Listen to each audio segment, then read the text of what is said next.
साथियों नमस्कार। राजस्थान में होने वाली 1857 क्रांति के संदर्भ हम चर्चाएं कर रहे थे और हमने लगभग आपके 8 से 10 क्लासें ली है इस क्रांति के संबंध में, जिसमें हमने क्रांति के अर्थ से लेकर और क्रांति के जो प्रमुख केंद्र है और वहां से फिर हमने क्रांति के दौरान या क्रांति से पहले जो हमारे राजस्थान के संदर्भ में जो प्रमुख क्रांतिकारी हैं उन सभी विषय वस्तु के बारे में हमने जानकारी प्राप्त कर ली है। अब एक क्लास और बची है, लगभग आधे घंटे की क्लास है और इस क्लास में हम क्रांति के जो अवधारणात्मक बिंदु है, जैसे ये क्रांति सफल क्यों हो गई, इस क्रांति का क्या स्वरूप रहा है। हालांकि ये जो स्वरूप वाला जो प्रश्न है ये आरएस मेंस में एक बार आ चुका है आपके, और उसके बाद में क्रांति से क्या परिणाम निकले हैं, चाहे वे परिणाम हमारे पॉजिटिव हो चाहे वो नेगेटिव हो, जैसे भी परिणाम है हम उन सभी की यहाँ पर चर्चा करने का प्रयास करेंगे। अक्सर विद्यार्थी जब तैयारी करता है तो इन बिंदुओं को वो अध्ययन करके नहीं जाता है, केवल तथ्य रट कर जाते हैं कि कौन कौन सी स्थान है, कहाँ कहाँ पर क्रांति हुई है, किन क्रांतिकारियों ने की है, कौन सी घटनाएं हुई है, सामान्य से बातें पढ़कर जाते हैं। लेकिन कई बार जो अवधारणात्मक प्रश्न आते हैं, जो प्रकृति के आधारित जो प्रश्न आते हैं किसी भी विषय वस्तु के, उसमें फिर ऐसे प्रश्न आपके आ जाते हैं कि क्रांति के कौन कौन से असफलता के कारण है, क्रांति का स्वरूप क्या है और क्रांति के परिणाम कौन कौन से निकले हैं। निश्चित रूप से जो आरएस मेन जैसे प्रश्न पत्र होते हैं उनमें से तो यहीं से आपके प्रश्न आने की ज्यादा संभावना बनी रहती है। तो इस कक्षा में हम सबसे पहले इस क्रांति की असफलता के जो कारण हैं उन पर चर्चा करेंगे, फिर इस क्रांति का क्या स्वरूप रहा है उसकी चर्चा करेंगे और सबसे अंत में हम देखेंगे इस क्रांति के क्या परिणाम निकले हैं। तो सिलसिलेवार एक एक करके इन बिंदु को हम पढ़ते हैं। असफलता के कारणों की चर्चा करने से पहले विद्यार्थियों यहाँ हमें एक बात और सीखने की जरूरत है, जानने की जरूरत है कि भारतीय आजादी के संबंध में जो भी संघर्ष किए गए हैं, चाहे वे व्यक्तिगत स्तर पर हो, चाहे वे सामूहिक स्तर पर हो या फिर संस्थागत स्तर पर हो, जितने भी हमारे आजादी के संघर्ष में जो भी हमारी लड़ाइयां हुई है, जो भी हमारे संघर्ष हुए हैं, वो कोई संघर्ष कभी असफल नहीं होते, वे हमेशा सफल ही होते हैं। जैसे कोई संघर्ष हुआ है, जैसे 1857 क्रांति की हम बात कर लें, तो ये तो नहीं हुआ है कि भाई संघर्ष के बाद हमें आजादी मिली गई है या हमें जो औपनिवेशिक शासन व्यवस्था है उन्होंने समाप्त कर दी है, लेकिन निश्चित रूप से हम भारत को भारत की आजादी की ओर ले गए हैं। हर संघर्ष, हर घटना जो आजादी के लिए की जाती है वो हमें हमेशा ही आजादी की ओर 2 कदम आगे ही ले जाती है। इसलिए आप किसी भी घटना को जो भारतीय आपके राष्ट्रीय आंदोलन से जुड़ी हुई है, ये जो भारत के आजादी के संबंध से आपके संबंधित है, वो घटना कभी भी असफल नहीं होती। लेकिन फिर भी हम परीक्षा के दृष्टिकोण से, क्योंकि हमारा एक नजरिया किसी भी आपके एग्जाम को पास करना भी होता है, तो उस नजरिए से, उस दृष्टिकोण से देखें तो 1857 क्रांति के तुरंत बाद हमें आजादी नहीं मिली है। तो आजादी क्यों नहीं मिल पाई है, ये क्रांति अपने उद्देश्य में क्यों नहीं पूर्णतः सफल हो पाई है, उन कारणों की हम यहाँ पर चर्चा करेंगे। लेकिन आप इतिहास के विद्यार्थी हो या फिर किसी भी विषय के विद्यार्थी हो, आपको जानना जरूरी है कि आजादी के संघर्ष में लड़ी गई प्रत्येक लड़ाई आपके हमें सफल ही होती है। हाँ, वो बात अलग है, वो पूर्णतः सफल नहीं हो पाती है, लेकिन हम इसे पूर्णतः असफल भी घोषित नहीं कर सकते। तो ये जो क्रांति हुई है ये अपने उद्देश्य तक क्यों नहीं पहुंच पाई है, इसके जो असफलता के जो कुछ कारण है वे कारण कौन कौन से हैं, उसके बारे में थोड़ी सी हम यहाँ पर चर्चा कर लेते हैं। देखिए विद्यार्थियों, जो आपके नाथूराम खड़गावत है, इन्होंने एक पुस्तक लिखी थी, the Rajputana role in struggle of 1857। इस पुस्तक का थोड़ा सा नाम आप याद रखें, क्योंकि ये पुस्तक आपके बहुत काम आने वाली है एग्जाम की दृष्टि से। नाथूराम जो खड़गावत है, उनकी जो पुस्तक है द राजपूताना, थोड़ा सा नाम लंबा है लेकिन आपको याद रखना पड़ेगा, the Rajputana role in struggle of 1857। ये जो पुस्तक लिखी है नाथूराम जी ने, इस पुस्तक में उन्होंने उन बिंदुओं की विषयवार चर्चा की है जो आपके इस क्रांति की असफलता के कारण बने हैं। हम इस पुस्तक का भी सहारा लेंगे, इसके अलावा हम अन्य ग्रंथों और हमारे परीक्षा के दृष्टिकोण से जो हमारे महत्वपूर्ण पुस्तकें हैं उनका सहारा लेते हुए हम इस बिंदु को आपके शुरू करने का प्रयास करते हैं और उन्हीं के आधार पर इस बिंदु को हम समाप्त करेंगे। अगर हम असफलता के कारणों की चर्चा करें तो जो पहला कारण आता है विद्यार्थियों, वह है आपकी शासकों की उदासीनता। शासकों की उदासीनता का यहाँ तात्पर्य ये हो गया विद्यार्थियों कि जो राजस्थान के संदर्भ में जो 19 रियासतें हैं, अगर उनके विषय चर्चा करें तो किसी भी शासक का हमारे क्रांतिकारियों को सक्रिय सहयोग नहीं मिला है। आप 19 रियासतों के इतिहास को उठाकर देख लीजिए, उनमें आपको कोई भी ऐसा शासक नहीं मिलेगा जो क्रांतिकारियों के आपके समर्थक हो और उनके लिए उन्होंने प्रत्यक्ष या सक्रिय भूमिका निभाई हो। उल्टा उन्होंने तो इस क्रांति का दमन करने के लिए ब्रिटिश शक्तियों का साथ दिया है। और इसी के संदर्भ में जो हमारे उस समय के गवर्नर जनरल थे केनिंग, उन्होंने एक बात भी कही थी कि जो क्रांति रूपी बाढ़ है उस बाढ़ को रोकने का काम ये शासक रूपी बांधव ने किया है। यानी जो क्रांति रूपी जो बाढ़ हुई है, इस बाढ़ को रोकने के जो बांध का काम है वो राजपूताना के शासकों ने किया है। अगर राजपूताना के शासक भी और क्रांतिकारियों के साथ शामिल हो जाते तो हो सकता है कि क्रांति सफल हो जाती और ब्रिटिश जो औपनिवेशिक व्यवस्था है उसका समापन 1857 में हो जाता। हम कुछ उदाहरणों के माध्यम से भी जानने का प्रयास करेंगे कि कौन कौन से शासक ऐसे हुए हैं जिन्होंने ब्रिटिशों का सहयोग किया है, और उसके आधार पर हम ये जान पाएंगे कि शासक क्रांतिकारियों के प्रति आपके समर्थक नहीं थे। जैसे विद्यार्थियों आपके मेवाड़ के राणा थे स्वरूप सिंह। आप सब जानते हैं मेवाड़ के राणा स्वरूप सिंह ने प्रत्यक्ष रूप से ब्रिटिशों का सहयोग किया है, और जब नीमच में क्रांति हुई थी और डोंगला के अंदर 40 ब्रिटिश पदाधिकारी आपके शरण दिए हुए थे, तो उनको वहां से सुरक्षित निकालने का काम स्वरूप सिंह की सेना उन्होंने किया था। बाद में स्वरूप सिंह ने ही पिछोला झील के अंदर जो महल बने हुए जग मंदिर महल, वहां पर शरण देने का आपके काम किया है। तो ये बिल्कुल हमें नजर आ रहा है कि जो आपके भारतीय शासक हैं वो ब्रिटिशों के आपके समर्थक रहे हैं। इसके बाद में जो विद्यार्थी आपके मारवाड़ रियासत है, और मारवाड़ रियासत के शासक थे विद्यार्थी आपके तख्त सिंह। तख्त सिंह ने तो अपनी सेना एक प्रकार से ब्रिटिशों को सुपुर्द कर दी थी, चाहे वे अजमेर की सुरक्षा का प्रश्न हो, चाहे वे आउवा में जब क्रांति हुई थी और एरिनपुरा जो आपकी सैनिक छावनी वहां पर जो क्रांति हुई थी, वहां पर आपके बिथोड़ा का युद्ध, चेलावास का युद्ध, या फिर आपके आउवा का युद्ध, इस प्रकार के खूब सारे वहां पर युद्ध लड़े गए हैं। उन युद्ध में प्रत्यक्ष रूप से कदम मिलाकर तख्त सिंह की आपकी सेना ने ब्रिटिशों का सहयोग किया था। इसी प्रकार विद्यार्थी जो करौली के शासक थे मदन पाल, करौली के शासक मदन पाल ने उस समय सेना भेजी जब कोटा के अंदर वहां के शासक राम सिंह द्वितीय को वहां के क्रांतिकारियों ने बंधक बना लिया था। तो कोटा के राम सिंह द्वितीय को क्रांतिकारियों से छुड़ाने के लिए फिर करौली के मदन पाल ने सेना भेजी थी। ये भी एक प्रकार से, क्योंकि कोटा के शासक राम सिंह द्वितीय भी ब्रिटिशों के समर्थक है, तो यहाँ पर मदन पाल भी ब्रिटिशों के सहयोग करते हुए नजर आ रहे हैं। इसके बाद विद्यार्थियों बीकानेर के शासक थे विद्यार्थियों आपके सरदार सिंह। इनके बारे में यह कहा जाता है कि इन्होंने तो अपनी सेना अंग्रेजों के सहयोग के लिए राजपूताना के बाहर पंजाब तक भेज दी थी। तो यहाँ तक भी पता लग रहा है हमें कि किस प्रकार से आपके ये बीकानेर के शासक आप सरदार सिंह ये भी आपके अंग्रेजों के समर्थक आपके रहे होंगे। इसके अलावा हम देखते हैं टोंक के नवाब वजीरुद्दौला, जयपुर के शासक राम सिंह द्वितीय, ये सारे में शासक जो नजर आते हैं ब्रिटिशों के सहयोगी रहते। जयपुर के शासक राम सिंह द्वितीय ने जब अंग्रेजों का सहयोग किया था तब अंग्रेजों ने उन्हें एक आपके उपाधि दी थी सितार हिंद की। और इसके अलावा आपके राम सिंह को आपके कोटपुतली की जागीर हमेशा के लिए दे दी गई थी उपहार स्वरूप, क्योंकि उन्होंने क्रांति के संदर्भ में आपके ब्रिटिशों का सक्रिय सहयोग किया था। इसी प्रकार विद्यार्थी हम देखते हैं जो आपके अलवर के विनय सिंह है, अलवर के शासक विनय सिंह है, उन्होंने भी अपनी सेना अंग्रेजों के सहयोग के लिए राजपूताना के बाहर भेजी थी। आगरा के आसपास के क्षेत्रों में जब आपके भारतीय क्रांतिकारियों ने हम कह सकते हैं संघर्ष का कार्य किया था, तो उस समय संघर्ष को रोकने के लिए अलवर के शासक विनय सिंह ने भी आपके एक प्रकार से ब्रिटिशों से सहयोग किया है। तो यहाँ पर देखिए विद्यार्थियों किस तरह शासकों की उदासीनता हमारे भारतीय क्रांतिकारियों पर भारी पड़ रही है, किस प्रकार से इन शासकों ने हमारे जितने भी आम जन की जो भावनाएं हैं उनके विरुद्ध जाकर ब्रिटिशों का सहयोग किया है। तो एक प्रकार से शासकों का उदासीन होना क्रांति के प्रति और अंग्रेजों के प्रति उनकी सक्रिय भूमिका जो आपके रही है वो हमारे इस क्रांति की असफलता का आपके मुख्य कारण बना है। दूसरा इस क्रांति की असफलता का जो कारण था विद्यार्थियों, वह हमारे जितने भी सामंत हैं, सामंत के दीजिए, चाहे फिर आपके जागीरदार के दीजिए, चाहे फिर आपके ठाकुर के दीजिए, कई सारे ऐसे ठाकुर जागीरदार हैं जिन्होंने इस क्रांति में भाग लिया जो मारवाड़ और मेवाड़ के थे। लेकिन विद्यार्थियों इन सभी ठाकुरों में किसी प्रकार का कोई संगठन नहीं था, न ही इनके उद्देश्य में कोई एकता थी। जैसे अगर आप मारवाड़ के आपके क्षेत्र को जाओगे जहां पर हम आउवा, आलनियावास, गुल्लर जैसे आसोब जैसे ठिकाने मिलते हैं, मेवाड़ की ओर जाओगे तो वहां पर हमें सेलोमर और कोठारे जैसे ठिकाने मिलते हैं। लेकिन कहीं भी आप जब 1857 क्रांति पढ़ेंगे तो कहीं पर भी हमेशा कोई संगठन नजर नहीं आ रहा कि जो मारवाड़ और मेवाड़ के जितने भी जागीरदार जितने भी ठाकुर है उन्होंने कोई संगठन बनाकर एक व्यक्ति के नेतृत्व में क्रांति की, ऐसा नहीं है। सभी ने अपने अपने क्षेत्रों में अलग अलग समय पर अलग अलग परिस्थिति में क्रांति की। तो ऐसा संभव हो गया कि जब अलग अलग क्रांति करते हैं तो ब्रिटिशों को इनको अलग अलग पराजित करने का मौका भी मिल गया और समय भी मिल गया। फिर उनके उद्देश्य में भी एकता नहीं थी। कुछ ठाकुर आपके शासकों के खिलाफ लड़ रहे थे, कुछ ठाकुर आपके अंग्रेजों के खिलाफ लड़ रहे थे, कुछ आपके व्यक्तित्व अपनी जागीर पुनः प्राप्त करना चाहते थे, कुछ आपके जागीरदार अपने पुराने अधिकारों की वापसी चाहते थे। तो इनके उद्देश्यों में भी एकता नहीं थी और इनका कोई निश्चित एक संगठन भी नहीं था। हालांकि इन्होंने पूरी तरीके से हमारे जो मारवाड़ और मेवाड़ के ठाकुर उन्होंने क्रांति में सहयोग किया है, लेकिन फिर भी उनमें एक रचनात्मकता नहीं थी, उनमें एक एकता नहीं थी, उनका कोई निश्चित संगठन नहीं था, इसलिए वो अपने उद्देश्य में पूर्ण रूप से सफल आपके नहीं हो पाए। तीसरा जो हमारी इस क्रांति की सफलता का कारण माना जाता है, जिसके बारे में हमने पहले ही बात की थी कि जो हमारे राजस्थान के क्रांतिकारी हैं वो अजमेर को छोड़कर कहाँ चले गए, आपके दिल्ली चले गए।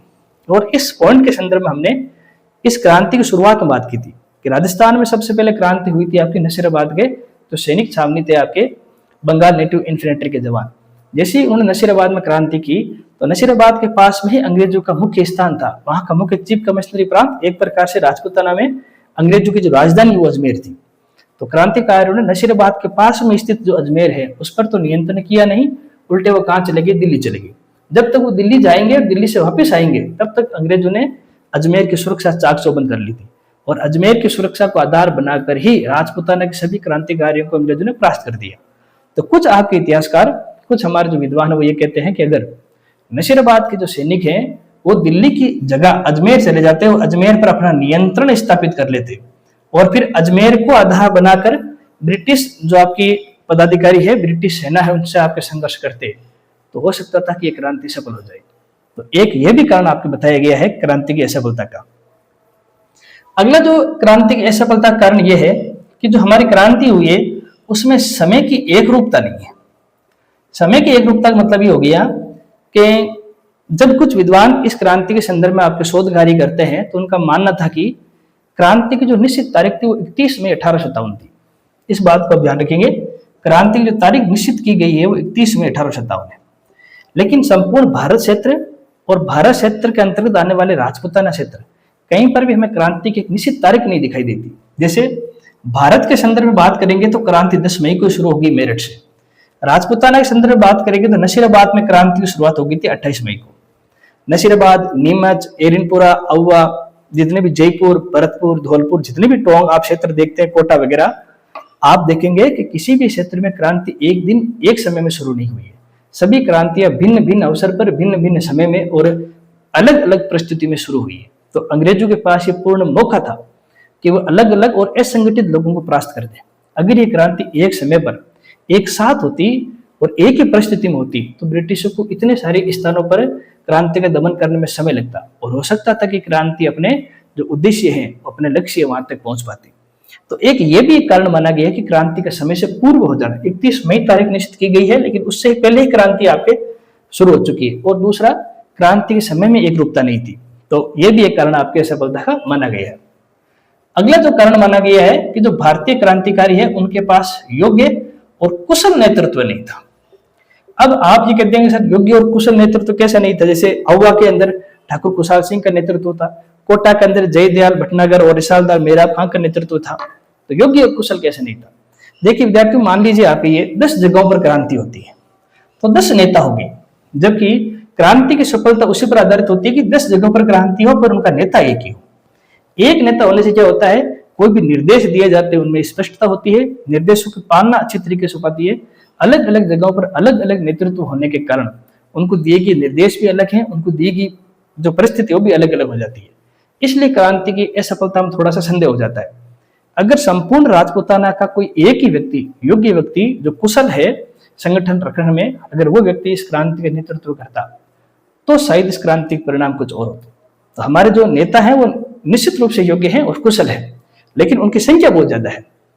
जब आप किसी भी टीम वर्क में काम करते हो तो टीम का कप्तान तो एक ही होना चाहिए। क्रिकेट में 11 खिलाड़ी होते हैं, 11 कप्तान हो जाएंगे तो फिर उस टीम की जो विजय की संभावना है घटती जाएगी। इसीलिए क्रिकेट के 11 खिलाड़ी सब अच्छे ही होते हैं, लेकिन कप्तान किसी एक कोई बनाई जाता है। तो ये बात यहाँ पर लागू होती है। हमारे पास कोई एक योग्य और कुशल नेतृत्व हो जाता तो शायद क्रांति का रूप कुछ और होता। और जो हमारे राष्ट्रीय स्तर पर नेतृत्व है आपके बहादुर शाह जफर द्वितीय का, उनकी स्वयं की उम्र 80 वर्ष है। तो 80 वर्ष का व्यक्ति कभी किसी भी क्रांति का आपके नेतृत्व नहीं कर सकता। तो इस प्रकार से एक आपके ये भी कारण आपके माना गया है कि क्रांति के अंदर योग्य और कुशल नेतृत्व नहीं था। एक और आपके यहाँ पर कारण दिया गया विद्यार्थियों, वह है मध्यम वर्ग की अनुपस्थिति। मध्यम वर्ग विद्यार्थी वो होता है जो पढ़ा लिखा वर्ग हो, जैसे डॉक्टर हो गया, वकील हो गया, अध्यापक हो गया, जो अपनी बुद्धि से अपनी जीविका चलाता है, जिसे हम बुद्धिजीवी कहते हैं। उनका संबंध मध्यम वर्ग से होता है। ये किसी भी क्रांति को करने में सबसे अहम होते हैं। जब आप फ्रांस की क्रांति देखते हो, रूस की क्रांति देखते हो, तो उनमें सबसे अधिक योगदान इसी वर्ग का है। लेकिन राजस्थान में होने वाली या भारत में होने वाली जो 1857 क्रांति है, उनके संदर्भ में हम बात करेंगे तो हमारे मध्यम वर्ग की हमें उतनी सहभागिता नहीं दिखाई देती जितनी होनी चाहिए। मध्यम वर्ग क्या करता है विद्यार्थियों, व्यक्तियों तक विचारों को प्रसारित करता है और विचार क्रांति को जीवित रखने में सबसे अहम योगदान देता है। आप किसी एक पदाधिकारी को मारेंगे, वो उधर वाले किसी 2 व्यक्तियों को मारेंगे, इससे क्रांति को लंबे समय तक नहीं टिकेगी। क्रांति को लंबे समय तक जीवित रखने के लिए विचारों की आवश्यकता होती है, और विचार देने वाला काम मध्यम वर्ग ही कर सकता है, क्योंकि पढ़ा लिखा वर्ग होता है, और विचार ही व्यक्तियों को बांधते हैं, एक दूसरे के अंदर भावनात्मक संबंध स्थापित करते हैं। तो जितना अधिक भावनात्मक संबंध मजबूत होगा, वो आपकी क्रांति उतनी लंबे समय तक चलेगी और उसके परिणामों में सकारात्मकता उतनी हमें अधिक दिखाई देगी। तो हमारे यहाँ मध्यम वर्ग की अनुपस्थिति थी, इसलिए क्रांति अपने निश्चित परिणामों तक आपके नहीं पहुंच पाई। एक आपकी असफलता का कारण ये भी माना गया है कि जो हमारे राष्ट्रीय स्तर के नेता हैं, उन राष्ट्रीय स्तर के नेताओं का राजपूताना से जुड़ाव नहीं हुआ। जैसे अगर हम उत्तरी भारत में और कुछ हद तक दक्षिणी भारत के जो राष्ट्रीय स्तर के नेता हैं, वे राजस्थान से इतने संबंधित नहीं रहे। एक केवल तात्या टोपे को छोड़ दें तो कोई भी राष्ट्रीय स्तर का नेता निर्देशित करने के लिए, नेतृत्व देने के लिए, विशेष प्रकार की परिस्थितियां उत्पन्न करने के लिए राजस्थान में नहीं आया है। अगर हमारा राजपूताना का संबंध राष्ट्रीय स्तर के नेताओं से बेहतर होता, संपर्क बेहतर होता, तो हो सकता था कि क्रांति का हमें कुछ और परिणाम नजर आ जाते। लेकिन तात्या टोपे के अलावा किसी भी राष्ट्रीय स्तर के नेताओं का संपर्क हमारे राजस्थान के क्रांतिकारियों से दिखाई नहीं देता है। हो सकता है कि मिले, लेकिन उतना अधिक नहीं होगा जितना चाहिए। तो ये भी एक हमारी असफलता का भी कारण माना जाता है।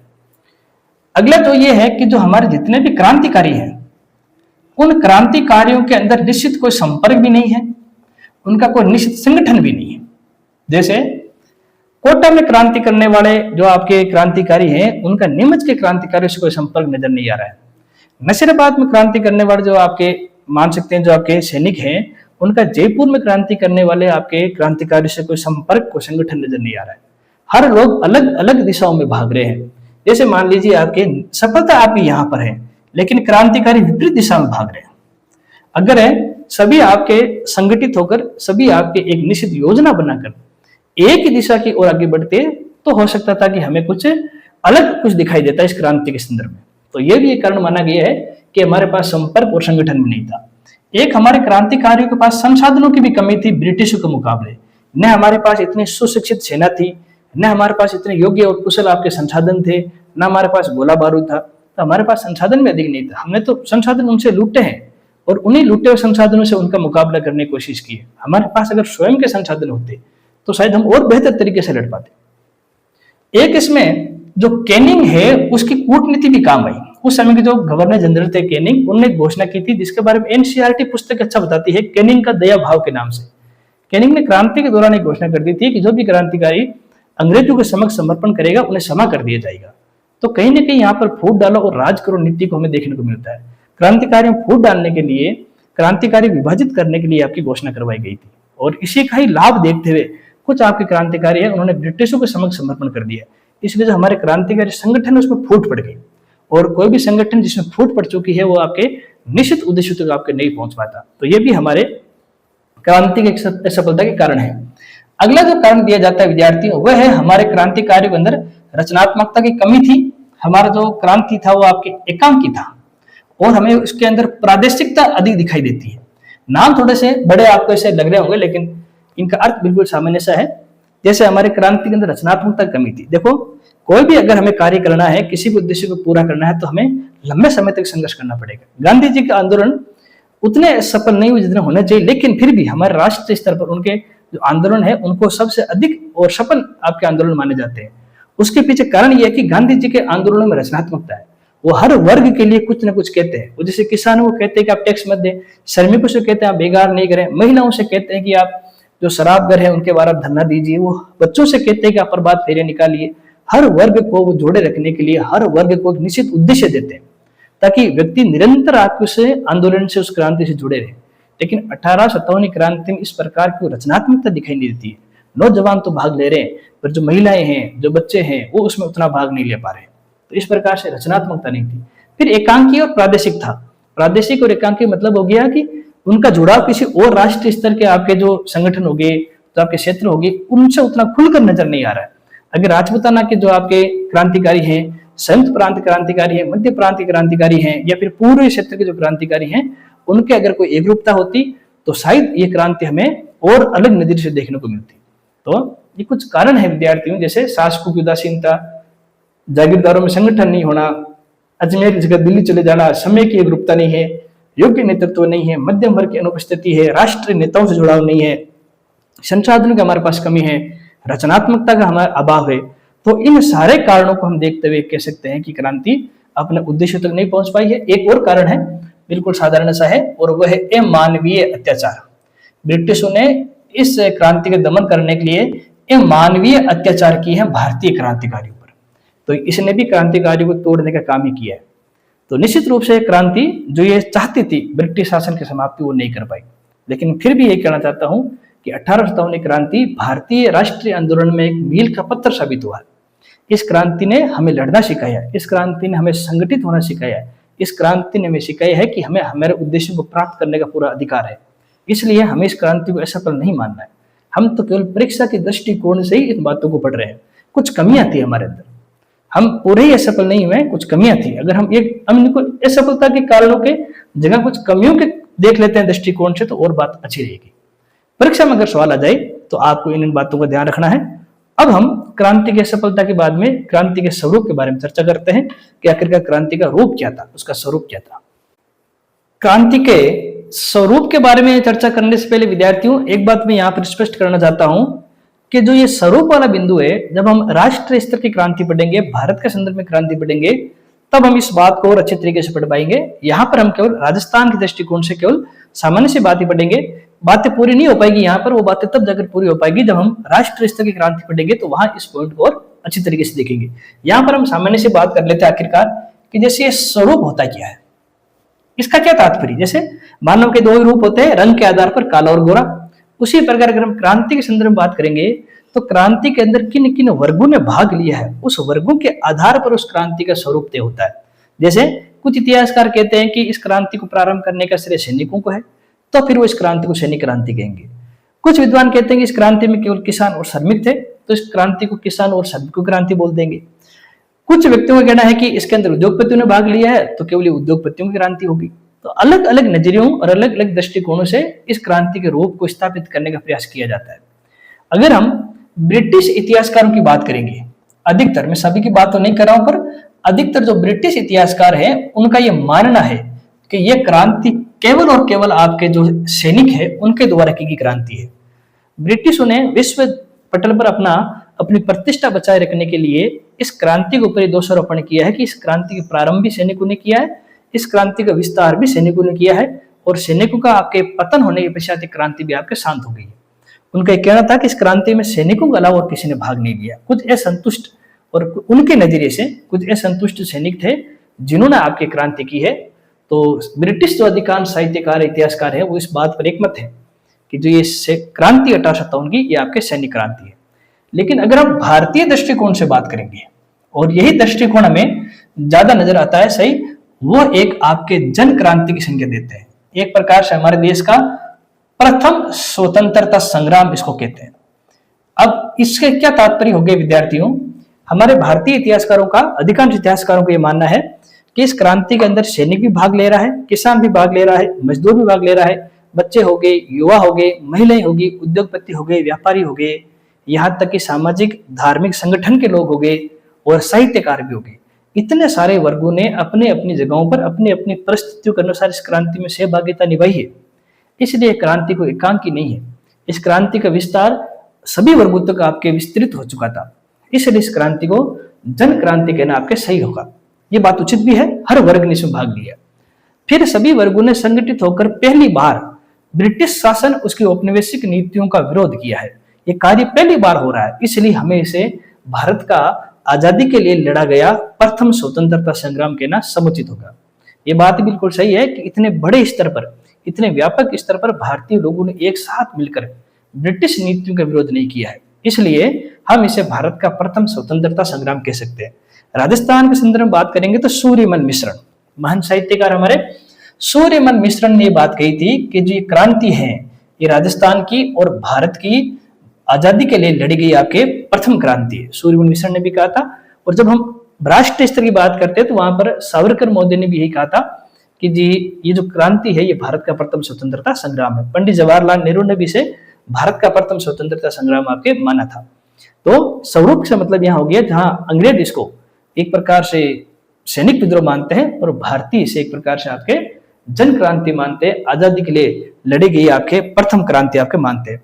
तो नाथुराम खड़गावत है जिनकी पुस्तक के बारे में हमने पहले चर्चा कर ली है, the struggle of the Rajputana struggle of 1857 जो हमने किताब पढ़ी थी उनकी, और उसमें हमने इस बात की चर्चा की थी कि नाथूराम खड़गावत ने भी इस क्रांति की कुछ कमियां हमें बताई है, लेकिन नाथूराम खड़गावत जी का कहना था कि यह कोई केवल सैनिक विद्रोह नहीं था, इसमें कई सारे आपके वर्ग है उसने भाग लिया है, इसलिए इस क्रांति को हम एक प्रकार से जन क्रांति की आपकी संज्ञा दे सकते हैं। इसके बाद में एक और आपके इतिहासकार हैं प्रिचार्ड, ब्रिटिश पदाधिकारी हैं, कह सकते ज्यादा अच्छा रह गई है। जो प्रिचार्ड है उन्होंने भी पुस्तक लिखी थी आपके द म्यूटिनी इन राजपूताना। इनकी पुस्तक का नाम आप याद रखें, अक्सर आपकी ये परीक्षा में पूछ लेते हैं, द म्यूटिनी इन राजपूताना। इससे पहले आपके तो नाथूराम खड़गावत जी की जो हमने पुस्तक आपके देखी थी वो थी the Rajputana role in struggle of 1857, और अब हम प्रिचार्ड की पुस्तक पढ़ रहे हैं the mutiny in Rajputana. Pritchard Modi ने भी यही कहा था कि ये क्रांति निश्चित रूप से सैनिक विद्रोह के रूप में शुरू हुई, लेकिन जब ये अपनी समाप्ति की ओर बढ़ रही थी तो इसका रंग, इसका स्वरूप बदल गया। जो क्रांति हमें केवल सैनिक विद्रोह नजर आ रही थी वो 1858 के आसपास हमें एक प्रकार की जन क्रांति नजर आती है।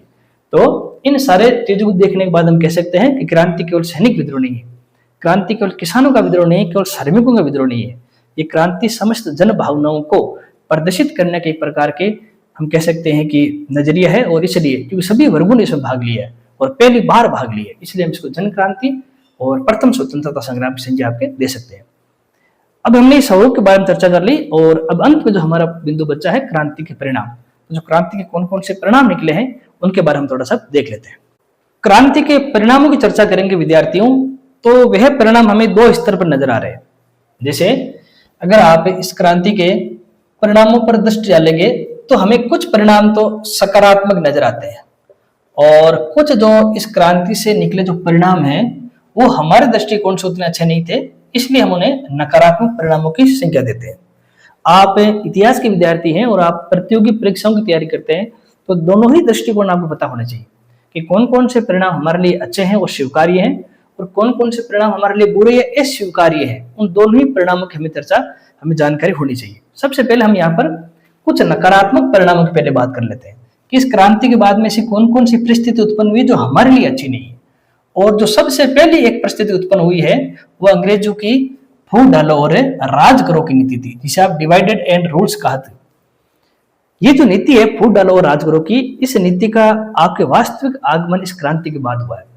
ब्रिटिश शासन व्यवस्था, वहां की प्रशासनिक व्यवस्था, वहां के पदाधिकारियों को एक बात समझ में आ गई कि इस क्रांति की इतनी बड़ी संगठित होने के पीछे कारण यह था कि भारत के दो बड़े समुदाय हैं, वो दोनों समुदाय ने मिलकर इसमें भाग लिया है।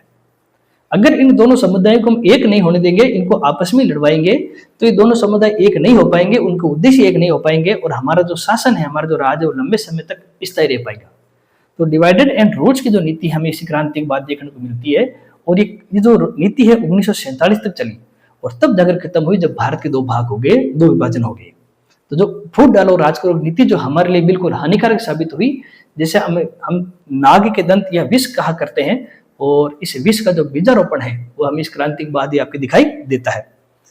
दूसरा जो परिणाम हमारे इस क्रांति के बाद ही हुआ था कि जो उच्च पद हैं, उन उच्च पदों पर केवल और केवल आपके ब्रिटिशों की नियुक्ति होने लगी, चाहे वे आपके प्रशासनिक पद हो, चाहे वे आपके सैनिक पद हो।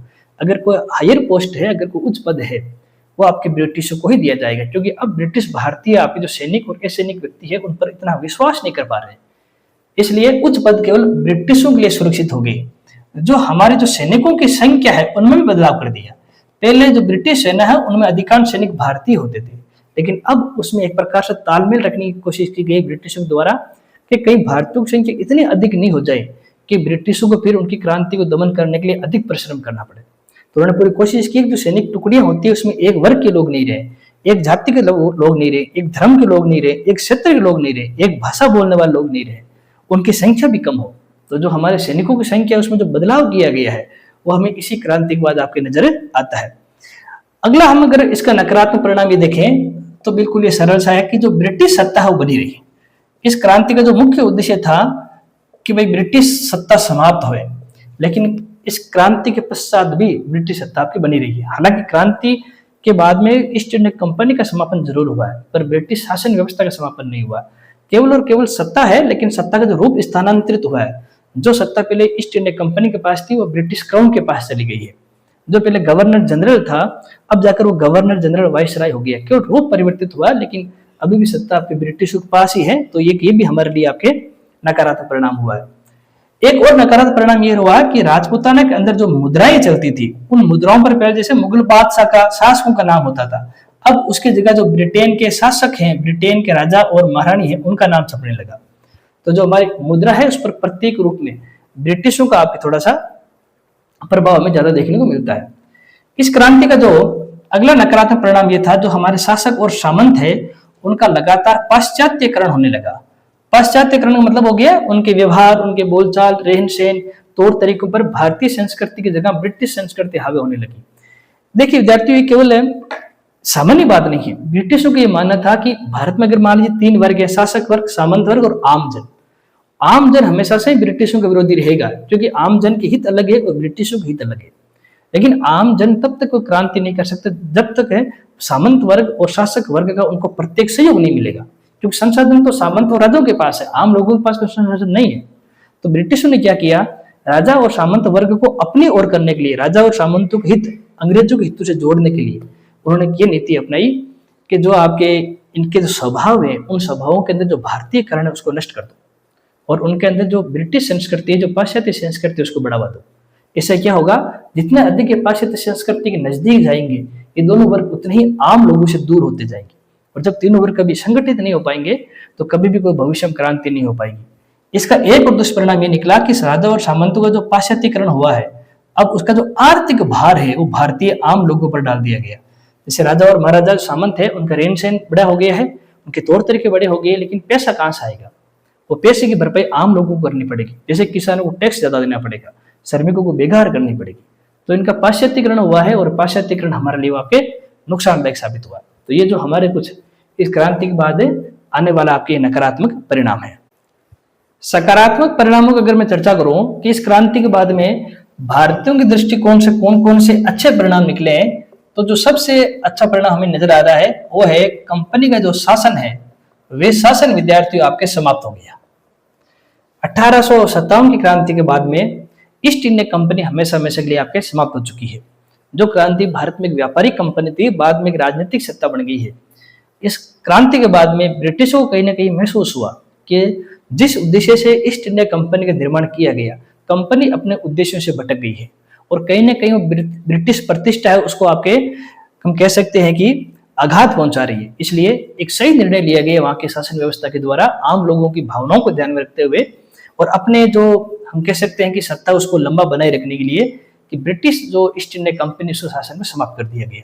तो कहीं ना कहीं हम पूर्णतः हमारी जो लक्ष्य उसको पहुंच नहीं पाए, लेकिन हमने आधा तो काम कर दिया कि हमने इस रूप से हमारा विरोध दर्ज करवाया, इस रूप में हमने हमारा विरोध प्रकट करवाया कि ये जो कंपनी है उसका शासन हमेशा हमेशा के लिए आपके समाप्त हो गया।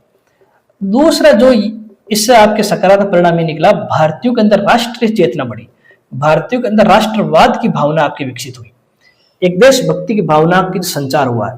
भारतीय लोगों ने महसूस किया, ये अनुभव किया कि जब तक हम संगठित नहीं हो सकते तब तक हम किसी भी लक्ष्य तक पहुंच नहीं पाते।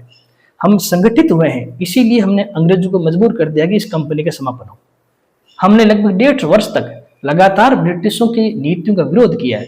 ये काम तब तक नहीं हो पाता जब तक अगर हम संगठित नहीं हो पाते।